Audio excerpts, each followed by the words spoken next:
Good morning or afternoon, depending on when you're watching this. My name is Mark Michaelick, and this is my speech on one of the greatest comedians of all time, Dave Chappelle.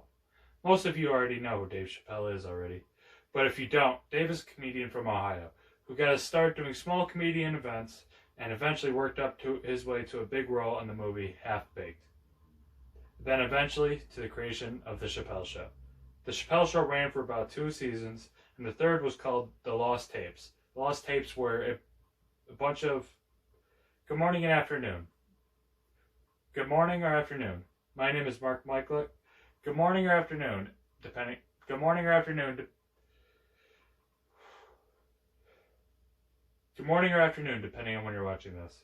My name is Mark Michaelick, and this is a speech on one of the greatest comedians of all time, Dave Chappelle.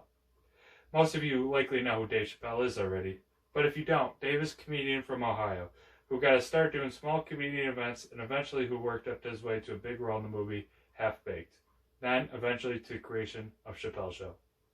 The Chappelle Show ran for about 2 seasons, and the third was small parts of what was supposed to be the third season, but Dave left during filming and did not want to continue with the show and sign with Comedy Central. But, for the time the show aired, it took over the world and exploded in popularity, thrusting Dave Chappelle onto the mainstream. But that's not the end of his story in the spotlight. Dave later signed a deal with Netflix, and I messed up.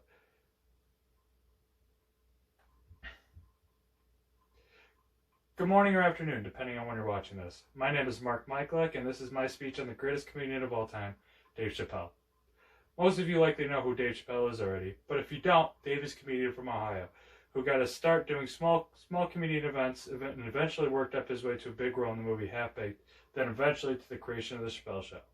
The Chappelle Show ran for about 2 seasons, and the third was small parts of what was supposed to be the third season, but Dave left during filming and did not want to continue with the show and signed with Comedy Central. But for the time the show aired, it took over the world and exploded in popularity, thrusting Dave Chappelle to the mainstream. But that's not the end of his story in the spotlight. Dave, over a decade later, signed a deal with Netflix, and they launched 3 comedy specials, all of which are Netflix exclusively, and are fairly recent, with the most recent one being in 2019.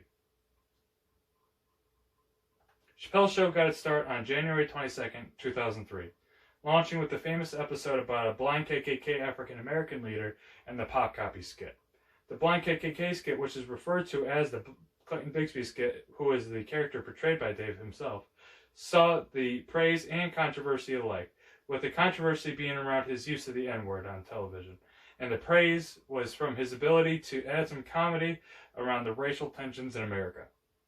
This is nowhere near the peak of Chappelle's show, or his show, however, as episodes after would add more controversial skits, and with it, the show got more and more popular. Chappelle started to realize more iconic skits, such as the Tyrone Bigham skits, True Hollywood Stories, the racial jabs, and so on. Each are legendary and easily recognizable to almost anyone 2 decades later after their initial air. But the skit that is the most well-known and perhaps the funniest of them all is the Rick James skit, which is the part of the True Hollywood Stories skit. There was 3 of these skits, and they were immensely popular. Most would recognize some quotes such as, "What did the 5 fingers say to the face?" "I'm Rick James," followed by a swear word, "Cocaine is hell of a drug," and so on. All of which are easily recognizable, and after some inner turmoil with Dave and Comedy Central during filming Season 3 of Chappelle's Show, and Dave decided to leave, with some saying he went crazy, and others saying he did not want the fame. But here is a clip of the Rick James skit. We gonna hang out with Rick James today, you know what I'm saying? And he comes out the room, and I look at him, and I'm not bullshitting, man. I seen like an orange, his aura or whatever. I seen it. It was orange. He started kicking me, and he was mad niggerish, man, which was, right up my alley. I'm one of the baddest motherfuckers of all time. One of the best singers, one of the best looking motherfuckers you've ever seen. Hold my drink, bitch. You walk up to any chick, look at the whole side of their face, man. I'm Rick James, bitch.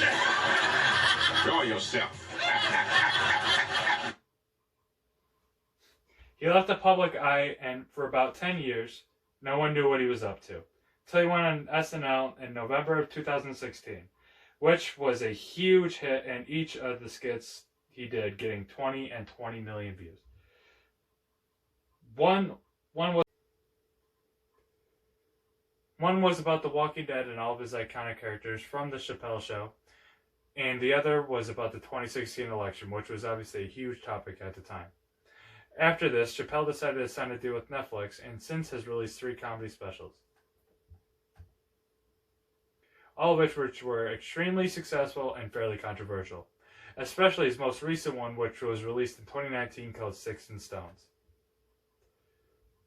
This one got a whole lot of backlash, but got a 99% audience score on Rotten Tomatoes. But it got a 30% critical rate. This score showed the world a gap between audiences and movie critics, which was also shown by the movie The Joker, where critics reviewed the politics of a movie rather than the content itself. Chappelle is no stranger to controversy, however. In fact, he strives on it. He's not afraid to say anything. His ability to stay relevant for so long and not doing anything to maintain his status after the Chappelle Show is a testament to his amazing work. He was able to leave for 10 years and still be immensely popular. Thank you for listening to my speech on one of the greatest comedians of all time. This was actually a lot harder than the just going in class and doing it for me. I don't know why.